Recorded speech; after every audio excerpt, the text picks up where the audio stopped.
Every single month, something quietly steals from you. Not a thief, not a scam, not a hidden fee you forgot about. Something far more ordinary and far more dangerous. Your bills keep rising every year, no matter what you do. And the strange thing is, most people have simply accepted it. But there's a group of people living just a few hours from major American cities who haven't accepted anything. They don't pay electric bills the way you do. They don't need subscriptions, delivery fees, or credit card rewards just to break even. And the average family among them saves, conservatively, $400 every single month. Not because they're rich, not because they're extreme, but because they figured out something the rest of us quietly forgot. Here's what's strange about that number. $400 a month is $4,800 a year. That's a vacation. That's a car payment. That's an emergency fund most Americans will never have. And it's being saved right now by people living without the internet, without Netflix, without Instacart. The question isn't whether they're onto something. The question is, what exactly did they figure out, and why did we stop knowing it? That answer goes back further than you'd expect. And it starts not in a barn, but in a courtroom. In 1972, the United States Supreme Court ruled on one of the most unusual cases in American history. The case was Wisconsin versus Yoder. The state of Wisconsin had tried to force Amish families to send their children to public high school. The Amish refused.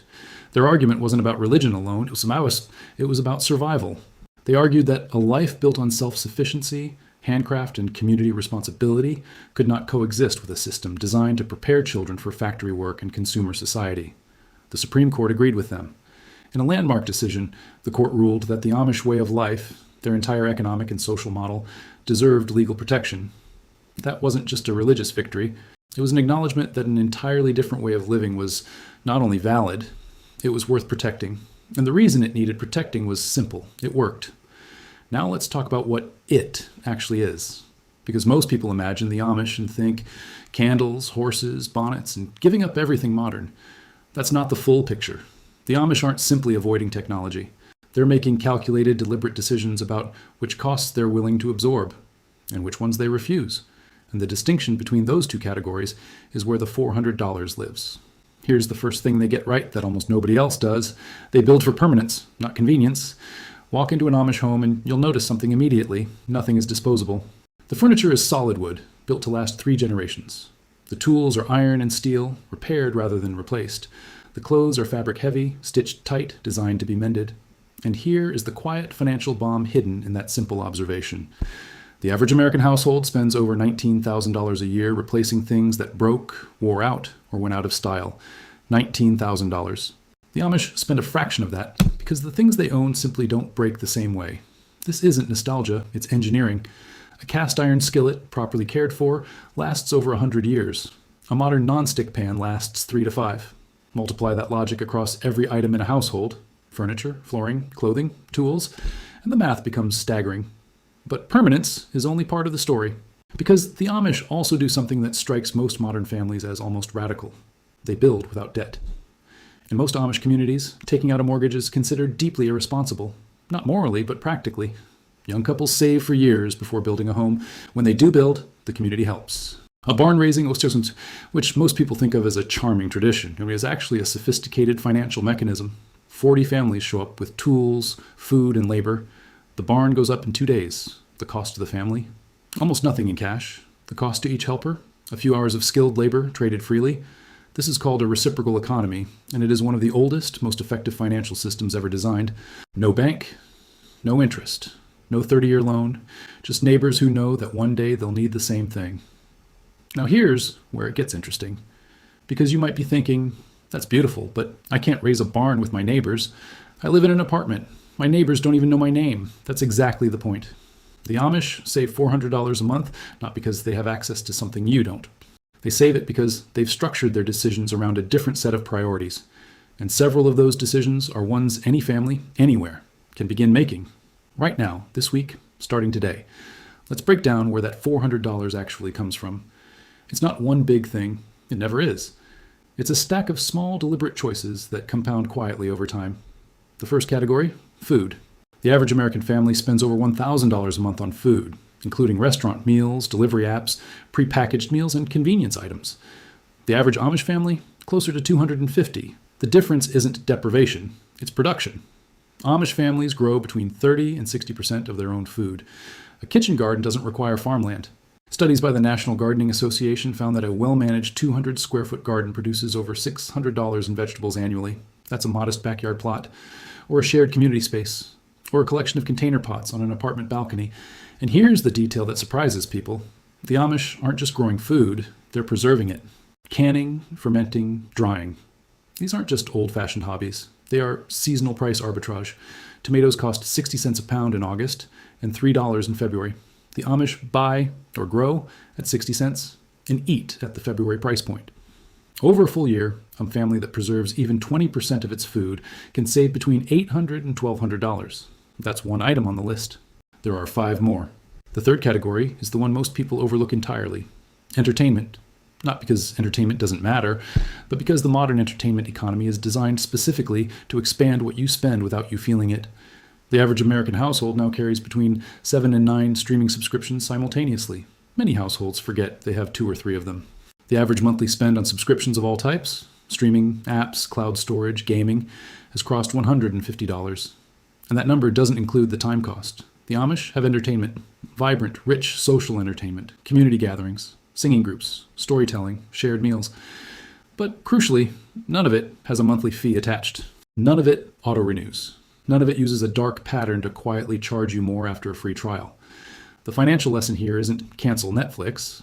It's to audit what you're actually consuming versus what you're paying for. Research consistently shows that the average person uses only about 40% of the subscriptions they pay for each month. 60% is pure waste. On a $150 monthly bill, that's $90 disappearing silently every single month. The fourth category, clothing and appearance. The Amish spend almost nothing here. Not by poverty, but by design.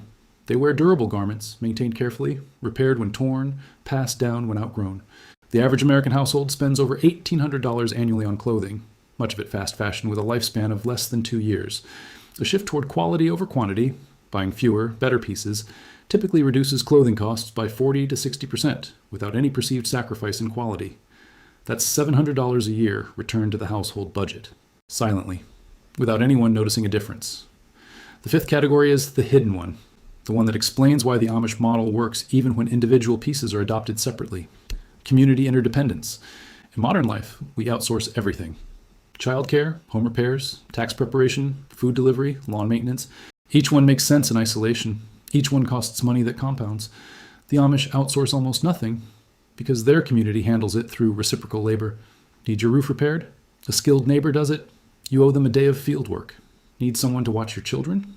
A sister does it. You cook for her family next week. This isn't charity. It isn't bartering in the old-fashioned sense. It's a distributed economy that converts skills into currency. And it is extraordinarily efficient.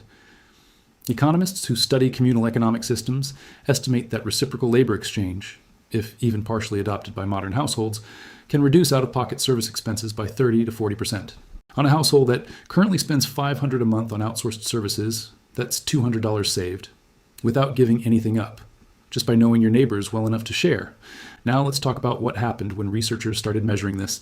Because for a long time, the Amish savings model was discussed in articles and documentaries as quaint, admirable, and completely impractical. Then, some economists started actually running the numbers. A 2019 study published in the Journal of Rural Studies tracked the spending patterns of Amish households in Ohio and Pennsylvania against comparable non-Amish households in the same income bracket. The results were blunt. Amish households achieved comparable or better material security while spending approximately 38 to 42% less. Not on one category, across all categories combined. The researchers noted something that surprised them. The savings were not primarily driven by what the Amish didn't have. They were driven by the efficiency of how they used what they did have. The distinction matters enormously. It means the lesson isn't deprivation, it's optimization. But here's where the story takes an unexpected turn. Because around 2020, something began shifting in mainstream culture, not toward Amish life specifically, but toward the core principles underneath it. It started with the pandemic. Suddenly, people were forced home. Supply chains collapsed, grocery stores emptied, and for the first time in decades, millions of Americans started asking a very old question. What can I actually do myself? Kitchen gardens exploded. Fermentation became a trend.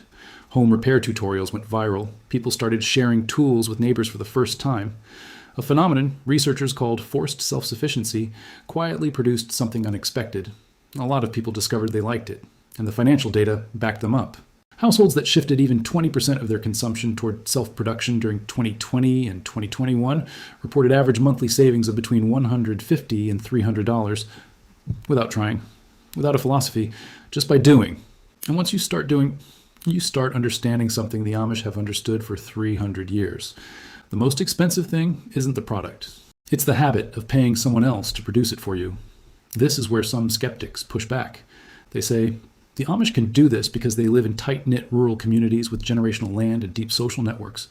It doesn't translate, but does it? Look at what's happening in cities right now. Community refrigerators, shared food resources funded by neighbors, have spread to over 200 cities. Tool lending libraries, modeled on exactly the Amish practice of shared equipment, now operate in over 150 towns. The Buy Nothing movement, which facilitates the free exchange of goods and services between neighbors, has over 4 million active members in 44 countries. None of these people are trying to be Amish. They're trying to stop hemorrhaging money in systems designed to extract it. And they're succeeding, using the same principles applied to modern context. There's one more layer to this story, one that most coverage of Amish life completely ignores. The Amish are not economically naive. They're economically strategic. Many Amish businesses are thriving, sophisticated operations that compete directly with modern companies in construction, furniture, food production, and manufacturing. What they've done is accept economic participation on their own terms. They sell into the market. They understand pricing, margins, and competition. But they protect their consumption model with the same vigilance. They produce to sell. They refuse to be sold to. That asymmetry, engage with the economy on your terms, not their, is the philosophical core of what saves them money. Not the lack of electricity, not the horses and buggies, the refusal to let the consumer economy define what they need. Now, pull back for a moment. Think about your own monthly bills, not in the abstract, but line by line. Rent or mortgage, utilities, food, transportation, subscriptions, services, clothing, entertainment. Now ask yourself honestly, for how many of those categories have you ever genuinely questioned whether the amount was necessary? Not whether you could cut it entirely, just whether it could be meaningfully less without meaningful sacrifice. Studies consistently show that when households do this exercise honestly, they find an average of 20 to 30% of monthly spending is driven not by need or even preference, but by inertia. Auto-renewal, default settings, habit. The Amish don't have auto-renewal. Everything they spend is a conscious, deliberate decision. That consciousness, that constant awareness of cost and value, is worth more than any single specific habit they practice. It's the habit of questioning the habit. Let's do the final math together.